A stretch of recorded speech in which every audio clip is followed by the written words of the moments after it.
Beauty parlour चालवणाऱ्या एका विवाहित तरुणीचा आरोपीने गेल्या 6 महिन्यांपासून पाठलाग केला.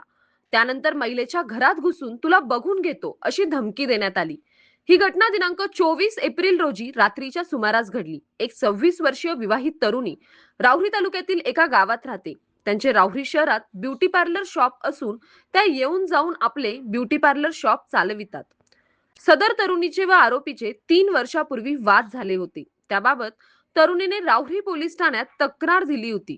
दिनांक 8 एप्रिल 2026 रोजी रात्री 11 वाजता पीडित तरुणी राहुरी येथून घरी जात असताना आरोपी हा तिच्यावर लक्ष ठेवून तिच्या मागे मागे गेला. त्यानंतरही आरोपी वारंवार पीडित तरुणीच्या घराच्या समोर फेऱ्या मारत असतो. तसेच गेली 6 महिन्यांपासून आरोपी पीडित तरुणीच्या मोबाईलवर वारंवार फोन करतो. म्हणून तरुणीने त्याचा मोबाईल नंबर ब्लॉकलिस्टमध्ये टाकला. दिनांक 24 एप्रिल 2026 रोजी रात्री 8 वाजेच्या सुमारास पीडित तरुणी घरात असताना आरोपी तिच्या घरात घुसला आणि काहीही कारण नसताना तरुणीला म्हणाला की तुला बघून घेतो अशी धमकी देऊन तिथून निघून गेला. घटनेनंतर पीडित तरुणीने राहुरी पोलीस ठाण्यात धाव घेऊन फिर्याद दाखल केली.